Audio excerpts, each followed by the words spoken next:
Shalom, kekasih Kristus, kita jumpa kembali di dalam ibadah live streaming di dalam program Tuhan adalah Gembalaku. Saudara, sebelum kita diberkati, mari kita berdoa dulu. Kita tunduk kepala. Bapa yang kami kenal, mari Tuhan Engkau menolong kami untuk kami duduk tenang dan mendengarkan kebenaran suara Tuhan melalui hamba-Mu. Urapi hamba secara khusus yang tidak ada apa-apanya. Urapi juga kami semua yang mendengar program ini, agar kami boleh diberkati dan menjadi berkat. Terima kasih Bapa, dalam nama Yesus kami siap diberkati. Amin. Shalom kekasih Kristus. Kita berjumpa kembali dalam program Tuhan adalah Gembalaku melalui Gereja Bethel Indonesia Jemaat Segitiga Kampung Melayu, Jakarta Timur. Saudara yang Tuhan kasihi dimanapun engkau berada, baik itu di Jakarta, baik itu di pelosok-pelosok Indonesia, Jawa Timur, bahkan sampai ke luar pulau yang mendengarkan dan live secara pribadi kepada kami, dan juga dari benua lain. Ada saudara yang kontak kepada kami, ada di Australia. Selamat menyaksikan program ini.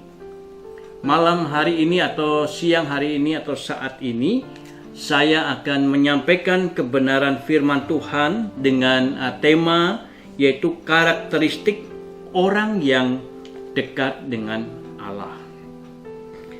Ayatnya saudara saya akan bacakan kepada kita semua, yaitu di dalam 1 Petrus pasal pertama ayat kedua. Demikian bunyi firman Tuhan, yaitu orang-orang yang dipilih sesuai dengan rencana Allah Bapa kita, dan yang dikuduskan oleh Roh supaya taat kepada Yesus Kristus dan menerima percikan darahnya. Kiranya kasih karunia dan damai sejahtera makin melimpah atas kamu. Amin. Saudara yang Tuhan kasihi, karakteristik orang yang dekat dengan Allah itu menandakan bahwa orang yang mempunyai hidup dekat dengan Allah itu seharusnya mempunyai karakter yang berbeda dengan orang yang tidak dekat dengan Allah. Masa sih kita sama dengan orang-orang yang jauh dari Tuhan? Masa sih iya kita orang-orang yang selalu merenungkan Taurat Tuhan, firman Tuhan, baik pagi, siang, malam, masa hidupnya sama dengan orang-orang yang tidak pernah membaca Alkitab? Saudara, Allah memilih kita tentunya dengan suatu karakteristik yang dikehendaki Allah. Ambil contoh di dalam kehidupan kita, saudara. Kalau saja kita pergi ke pasar induk di daerah Jakarta Timur atau pasar Minggu di Jakarta Selatan, kita melihat dan kita membeli buah-buahan, saudara ya. Di sana kita bisa memilih. Seandainya kita ingin memilih buah mangga, entah itu mangga aromanis, entah itu mangga gedong, mangga golek, indramayu dan sebagainya, macam-macam mangga, saudara terserah selera saudara. Tetapi yang tidak bisa dilepaskan adalah karakteristik untuk kita bisa memilih buah yang baik. Buah-buah itu ada di dalam keranjang dan kita bisa memilih dengan cara melihat buahnya atau memegang buahnya atau mencium buahnya itu sudah matang atau belum. Saudara, biasanya mereka pun tengkulak atau penjual sama. Mereka sudah mengelompokkan buah-buah itu satu sama lain berbeda. Kelompok ini harganya lebih mahal, kelompok ini lebih murah, kelompok ini paling murah, saudara. Nah, Oleh karena itu, saudara yang Tuhan kasihi, saya katakan, orang-orang yang hidup dekat dengan Tuhan itu seharusnya kita mempunyai karakteristik yang berbeda. Jauh lebih baik daripada orang-orang yang di luar daripada Tuhan atau hanya Kristen KTP saja. Saudara yang Tuhan kasihi, kenapa saya katakan seharusnya orang-orang yang dekat dengan Tuhan itu berbeda? Nah, firman Tuhan dikatakan di dalam ayat yang kedua tadi, di dalam 1 Petrus pasal pertama ayat kedua, kita ini dilimpahi oleh Tuhan dengan limpahan kasih. Saudara, perhatikan. Dilimpahi Tuhan dengan limpahan kasih. Saudara bisa membayangkan, kalau saja kita dilimpahi Tuhan setiap saat, setiap waktu, setiap pagi-pagi saudara membaca Alkitab, saudara sudah dilimpahi kasih dari Tuhan. Oh, sungguh luar biasa.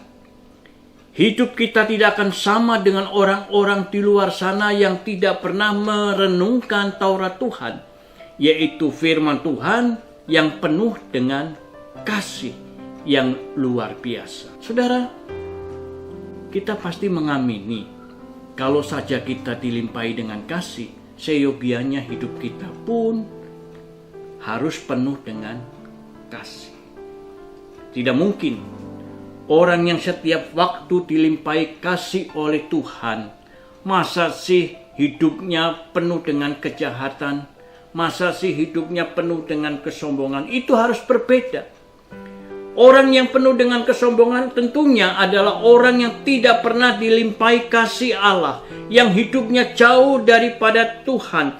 Sedangkan kita adalah orang-orang anak-anak Tuhan yang hidup, yang mempunyai karakteristik yang dekat dengan Allah. Ya, seharusnya saudara dan saya hidup itu mencerminkan kasih ilahi.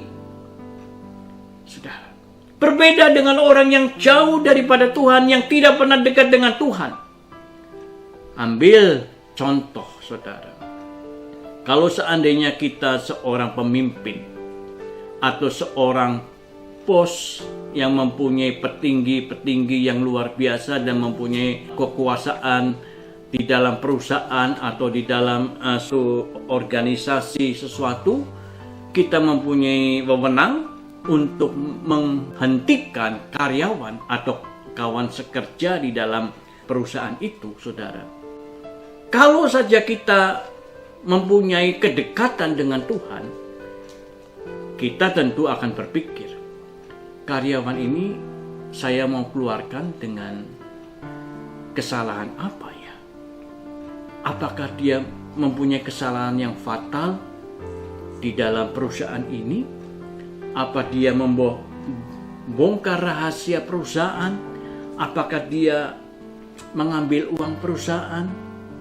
Atau dia menyebarkan berita-berita mengenai rahasia perusahaan kepada perusahaan yang lain, kompetitor?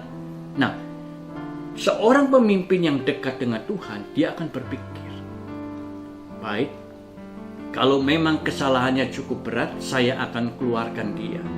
Saya akan berikan pesangon berapa. Ya, ganti rugi untuk dia mencari pekerjaan yang lain. Saudara, tetapi berbeda dengan bos atau pemimpin perusahaan yang tidak kenal Tuhan. Dia akan berpikir, sudah keluarin saja, keluarin. Jangan berpikir panjang, stres, keluarin saja, saudara. Atau dengan cara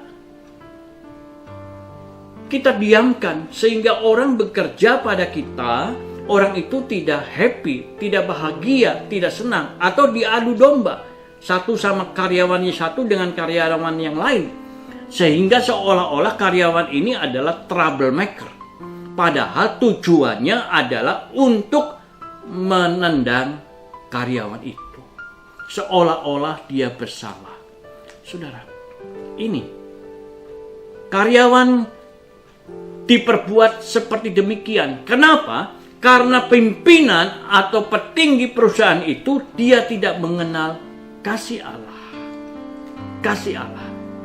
Dan kalau dia mengundurkan diri dengan sendirinya dan dia tidak mendapatkan pesangon atau gaji lebih untuk ganti rugi dia keluar.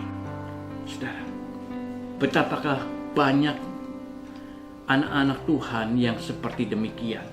Tetapi saudara yang Tuhan kasihi, setiap orang yang memiliki karakteristik Allah, itu batinnya akan dibanjiri dengan kasih ilahi yang sempurna.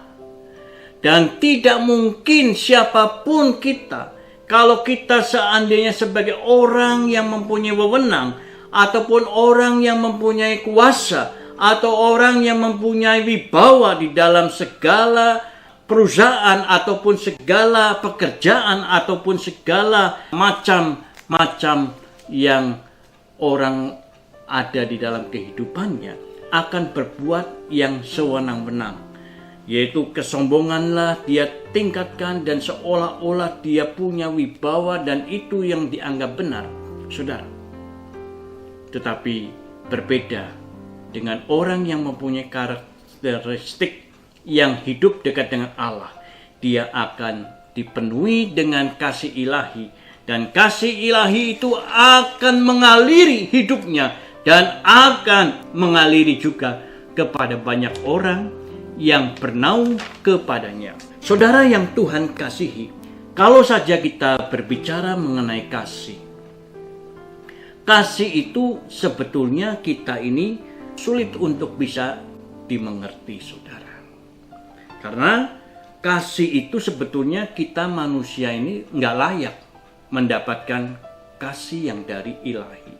Tetapi Allah memberikan kasih itu kepada kita sebagai manusia, yaitu kita diberi oleh Tuhan kasih yang luar biasa, kasih yang tanpa batas, kasih yang tidak ternilai nilainya, itu diberikan Allah untuk kita. Seharusnya kita tidak layak menerima kasih itu. Kita buka di dalam kitab Efesus pasal 2 ayat ke-8. Demikian bunyi firman Tuhan. Sebab karena kasih karunia kamu diselamatkan oleh iman. Itu bukan hasil usahamu, tetapi pemberian Allah. Saudara yang Tuhan kasihi, kasih itu pemberian Allah. Pemberian Allah, atau dalam bahasa Inggrisnya gift. Jadi kasih itu diberikan Allah. Pemberian itu adalah haknya Allah, diberikan kepada siapa saja, diberikanlah itu kasih yang seharusnya kita ini tidak layak menerima kasih. Kita buka di dalam kitab Keluaran pasal 33 ayat 19b, demikian bunyi firman Tuhan. Aku akan memberi kasih karunia kepada siapa yang kuberi, kasih karunia dan mengasihani siapa yang ku kasihi. Saudara yang Tuhan kasihi, inilah firman Tuhan. Jadi kasih itu diberikan Allah kepada siapa yang menurut Allah layak diberi kasih itu, saudara. Jadi bukan usaha kita. Oleh karena itu, setiap orang itu harus sama seperti Allah mengasihi kita. Kita pun membagi kasih itu tanpa minta imbalan apa-apa, tanpa jasa, tanpa beban orang terhadap kita. Tetapi kita memberikan kasih itu kepada orang, siapapun orangnya. Walaupun orang itu tidak layak menerima kasih dari kita, kita harus beri karena Allah memberikan teladan kepada kita. Dia memberikan kasih itu yang tidak layak seperti kita, kita dikasih. Begitu pula kita menteladani Allah. Kita memberikan kasih kepada orang yang tidak layak kita kasih. Kita tetap melimpahkan kasih. Saudara, ada cara bagaimana kita memperoleh kasih itu. Kita bisa lihat di dalam Yohanes pasal kedua ayat 9. Setelah pemimpin pesta itu mengecap air yang telah menjadi anggur itu, dan ia tidak tahu dari mana datangnya, tetapi pelayan-pelayan yang mencedok air itu mengetahui, ia memanggil mempelai laki-laki. Saudara yang Tuhan kasihi, mujizat Allah menjadikan air menjadi anggur. Ini menggambarkan cara kita memperoleh kasih. Coba saudara bayangkan, air yang diambil bukan air yang bersih, bukan air pam atau air ledeng, apalagi air mineral yang kita minum setiap hari yang ada harganya. Tetapi air yang diambil untuk dijadikan anggur pada waktu pesta di Kana, saudara, yaitu air bekas cuci kaki. Coba bayangkan, air yang bekas cuci kaki adalah air yang harusnya itu dibuang, yang tidak ada harganya, yang tidak bernilai dan orang tidak mau minum. Tetapi Allah mampu menjadikan air yang tidak berharga itu dijadikan anggur yang harganya cukup mahal. Artinya apa? Kita harus merendahkan diri di hadapan Tuhan, seolah-olah kita ini tidak ada harganya. Kita ini hanya berharap kepada Tuhan, merendahkan diri kita kepada Tuhan untuk kita dapat dilimpahi kasih. Tidak boleh ada keakuan, tidak boleh ada kesombongan, tidak boleh ada tinggi hati. Yang ada adalah merendahkan diri di bawah kaki Tuhan. Bahkan kalau boleh saudara dan saya tiarap di bawah kaki Yesus. Dan kalau boleh saudara, bukan hanya merendahkan diri, kita harus tiarap di bawah kaki Yesus. Agar kuat kuasa Yesus mencurahkan kasih itu kepada kita. Cara yang kedua, saudara yang Tuhan kasih, di dalam Injil Matius pasal 15 ayat 22 sampai dengan 28. Saudara, anak dari perempuan ini adalah kerasukan setan, saudara. Yesus berkata bahwa perempuan ini berteriak-teriak kepada Yesus. Yesus, Yesus, kasihani kami. Anakku perempuan kerasukan setan, tolong. Yesus berkata bahwa tidak layak makanan dimakan oleh anjing, saudara. Dan perempuan ini diusir sama Tuhan. Tapi perempuan ini, dia tetap percaya kepada Tuhan. Dan dia berkata, anjing makan dari remah-remah daripada meja tuannya. Dan Yesus tidak pernah melihat iman yang sebesar perempuan ini berkata-kata kepada Yesus. Oleh karena itu, saudara yang Tuhan kasihi, dengan perkataan yang sempurna seperti perempuan ini, percaya beriman kepada Yesus, saudara. Dan dia berharap dengan penuh hati, berharap untuk dilimpahi oleh Tuhan, kasih-Nya dilimpahi. Kenapa, saudara? Berharaplah sepenuh hati, berkata-katalah kepada Tuhan, dan minta kasih itu mengalir kepada diri saudara dan saya. Dan pasti Allah akan mencurahkan kasih itu. Yang ketiga, cara yang ketiga, perempuan yang meleleh darah 12 tahun di dalam Injil Matius pasal 9 ayat 20, saudara. Demikian bunyi firman Tuhan. Pada waktu itu seorang perempuan yang sudah 12 tahun lamanya menderita pendarahan maju mendekat Yesus dari belakang dan menjamah jubahnya Yesus. Saudara, apa yang terjadi? Perempuan ini dia menjamah bukan menjamah Yesus, tetapi menjamah Yesus. Jubahnya dijamah jubahnya Yesus. Dan ini menggambarkan bahwa dia tidak bisa menjamah Yesus, tidak layak menjamah Yesus, tetapi hanya jubahnya, saudara yang Tuhan kasihi. Dan jubah ini menandakan bahwa baju yang dipakai Yesus itu kan kotor. Hanya jubah ujung kaki dan berjalan di padang pasir, dan itu kotor. Menggambarkan bahwa kita ini rela menjamah ke dalam kerendahan hati di dalam situasi apapun kita berada. Yang penting kita bisa menerima kasih Yesus yang begitu besar. Kita tidak layak menjamah Yesus, tetapi kita menjamah jubahnya Yesus. Dan apa yang didapatkan? Yesus mengulurkan kasih-Nya, baik kepada perempuan yang meleleh darah, baik kepada wanita yang anaknya kerasukan setan, baik pada pesta kawin di Kana. Saudara yang Tuhan kasih, kesempatan saat ini, saudara ingin mendapatkan kasih dari Yesus.